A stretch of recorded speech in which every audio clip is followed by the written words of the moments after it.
Our next panel is with two people from the Coalition of Immokalee Workers and the Fair Food Program. Greg Asped is the co-founder of the Coalition of Immokalee Workers, which is a group of farm workers in South Florida. He won the Robert F. Kennedy Human Rights Award in 2003, along with his colleagues at the CIW. And he won the MacArthur Genius Award just a couple of years ago for his work setting up the Fair Food Program.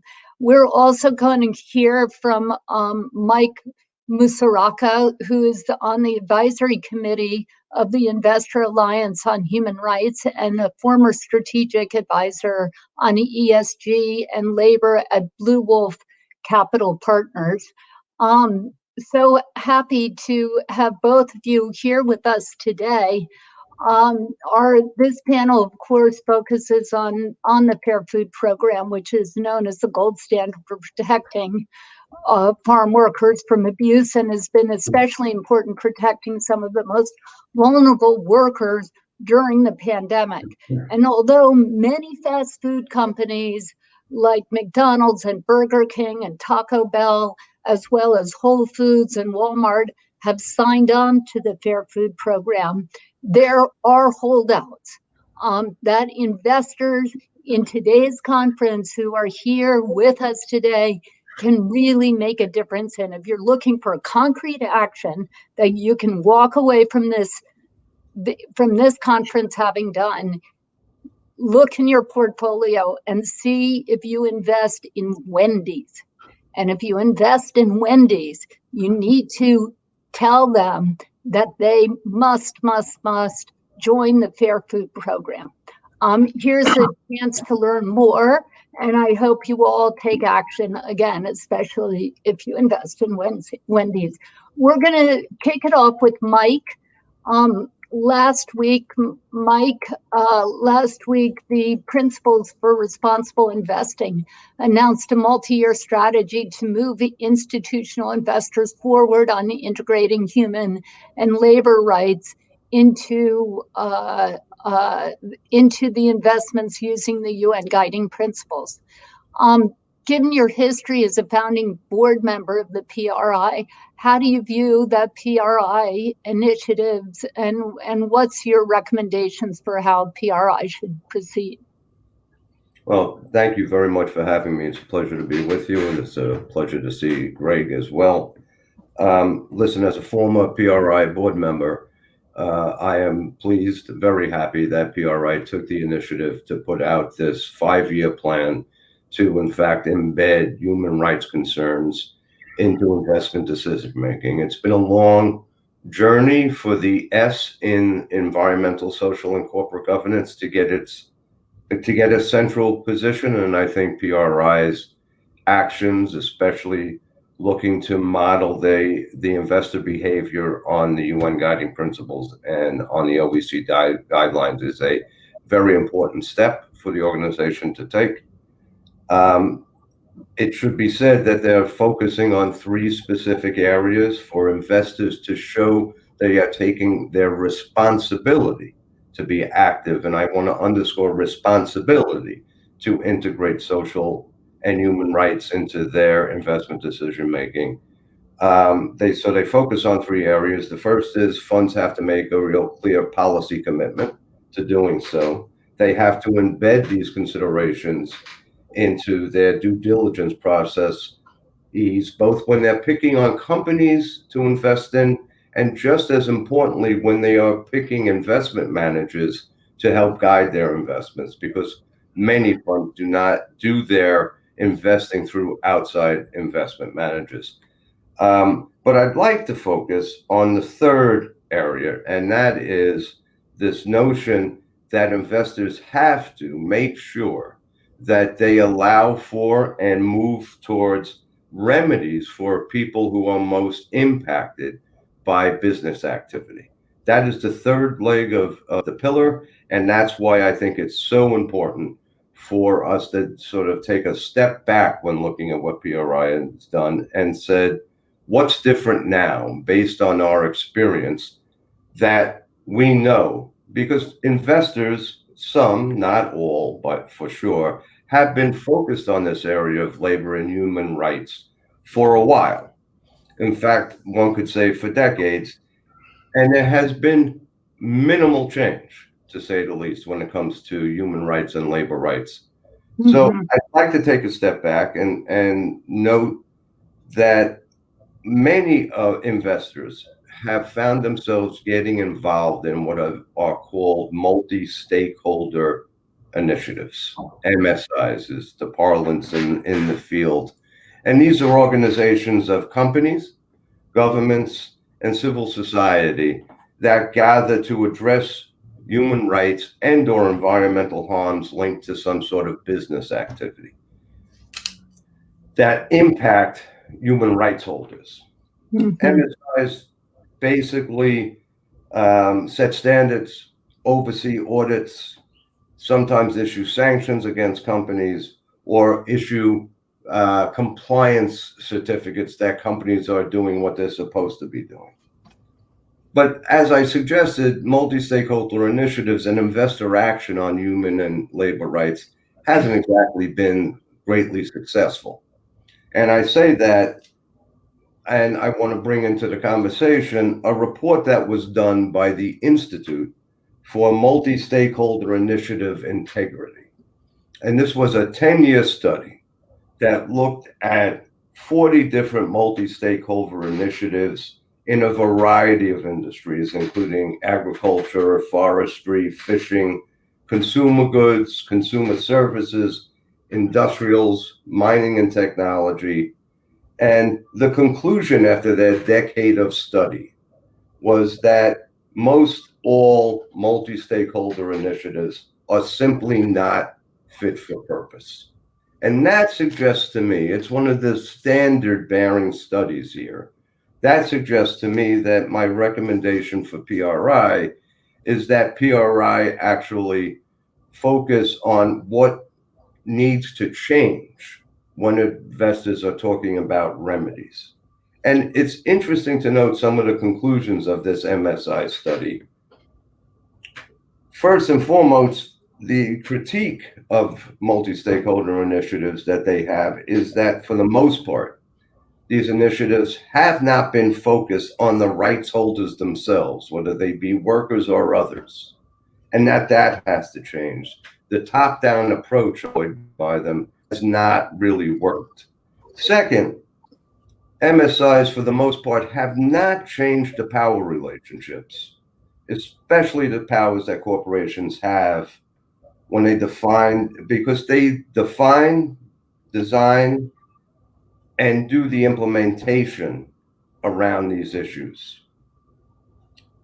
MSIs, to their credit, are good at corporate engagement, but they cannot really replace robust public regulation and enforcement, Mhm. state activities.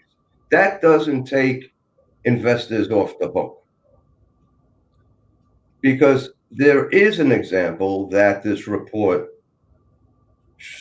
points to that suggests, in the absence of a robust public regulatory stance, that initiatives that are worker driven social responsibility initiatives that have some legal and enforceable standards put in are crucial components of actually moving the ball forward, and actually helping establish how government then can follow up with Well, enforcement regulation.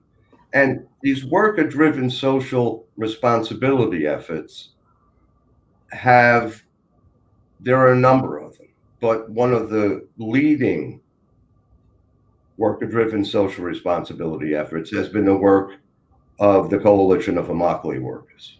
okay, thank you, Mike. Thank you, Mike. That's a great introduction. So, uh, PRI has said what they've been doing doesn't work, but what the Fair Food Program of the Coalition of Immokalee Workers does work.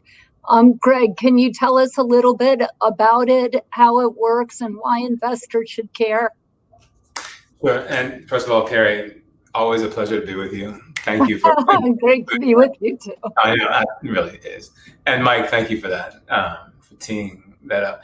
The Fair Food Program is the pioneering program of the worker-driven social responsibility model. It's the program that started 10 years ago in the Florida tomato industry, after we had convinced 10 or 12 major food buyers, including McDonald's and Burger King and Whole Foods and others, to sign legally binding agreements with the Coalition of Immokalee Workers, that they would do essentially two things. There's more to it, but there's two key pillars. One is that they would pay a premium, which would, it's a small premium, but a premium that would go directly to funding a bonus for workers to help address the generational poverty of farm workers in this country, right? To improve incomes and address that poverty.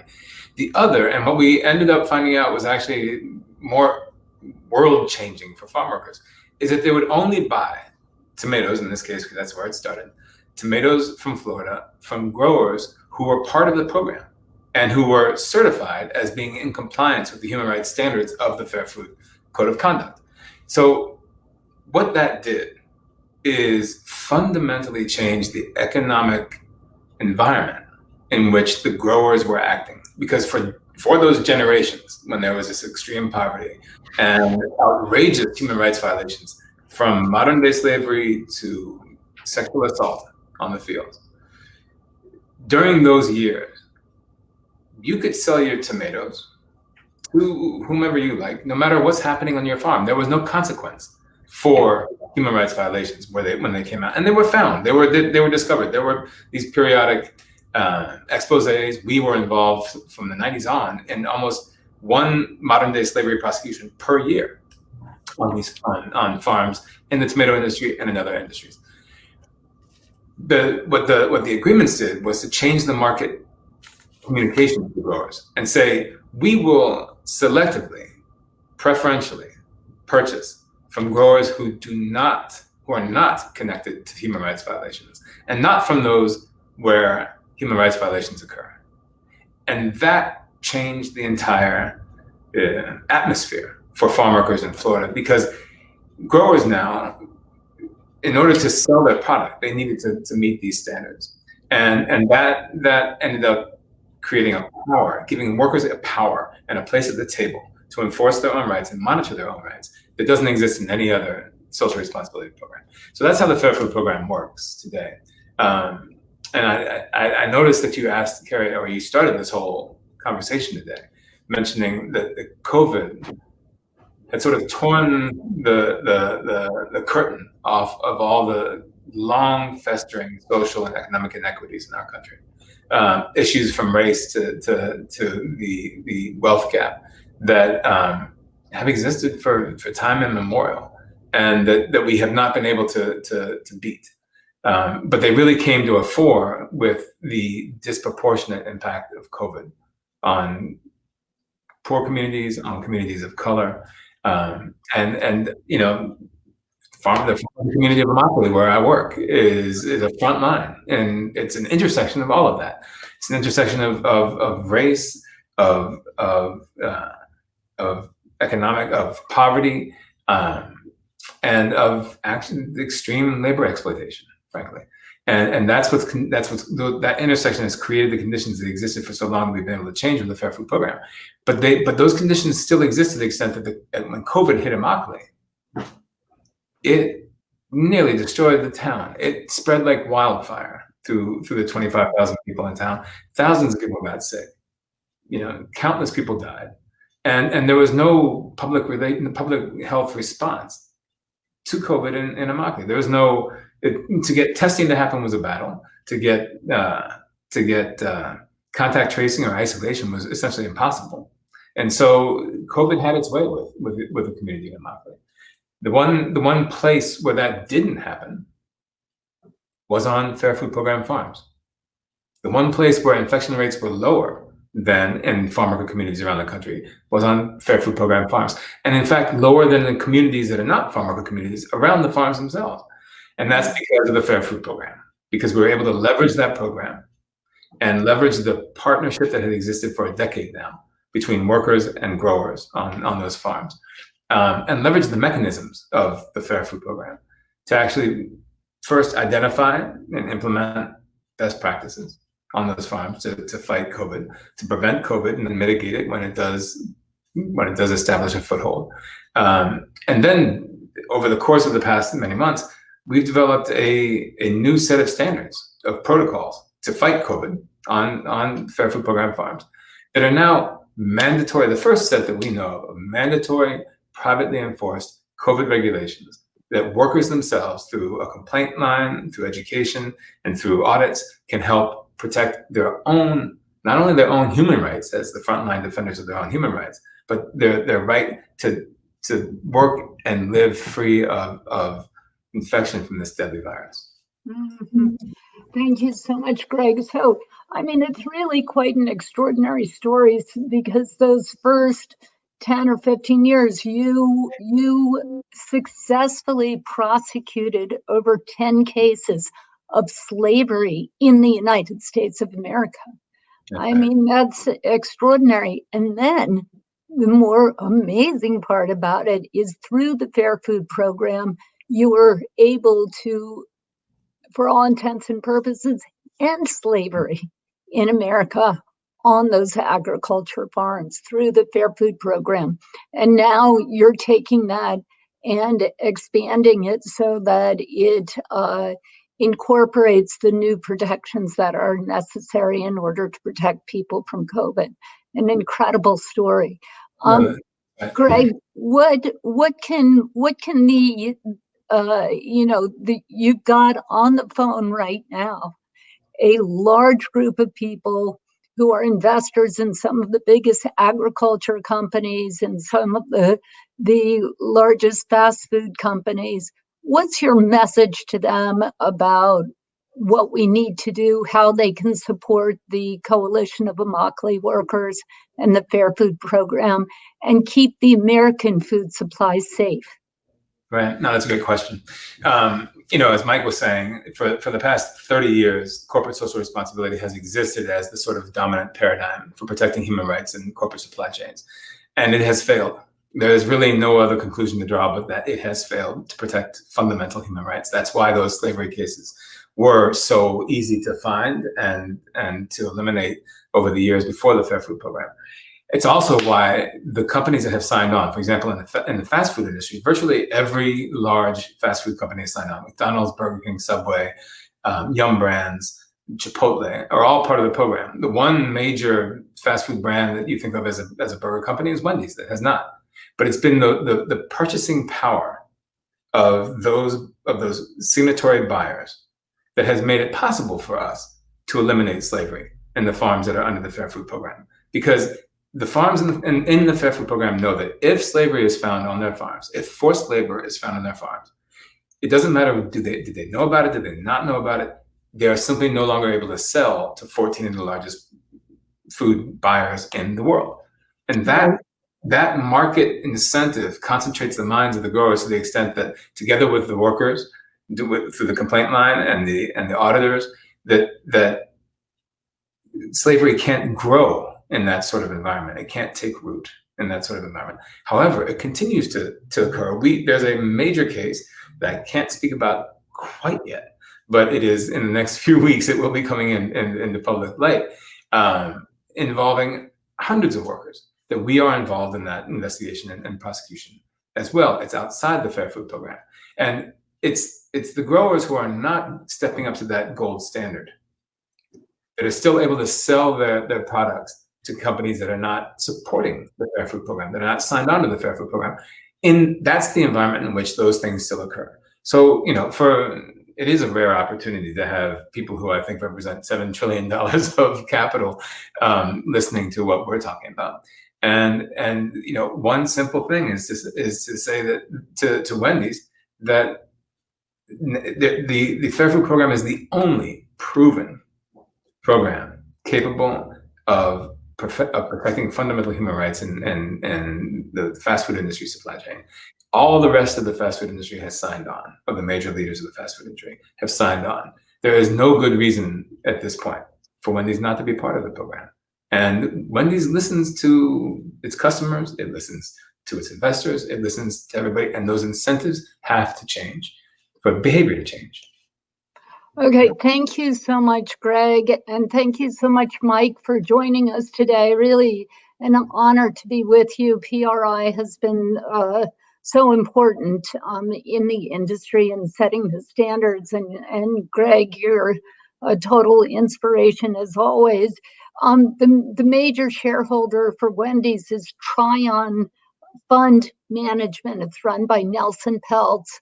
So for those of you who are invested in Tryon, this is a way that you can really make a difference.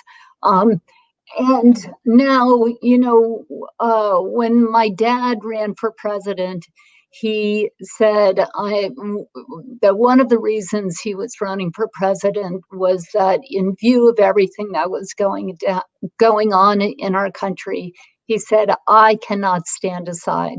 Well, Mike is somebody who cannot stand aside. Greg Asbed is somebody who cannot stand aside. And now let's take a little look at a few other people who cannot stand aside. Thank you. Proud to inherit. I cannot stand aside. I cannot stand aside. I cannot stand aside. I cannot stand aside. I cannot stand aside. I cannot stand aside. I cannot stand aside. I cannot stand aside. I cannot stand aside from the contest that will decide our nation's future and our children's future. I do not lightly dismiss the dangers and the difficulties. These are not ordinary times, and this is not an ordinary election. At stake is not simply the leadership of our body, but even our country. It is our right to the moral leadership of this planet.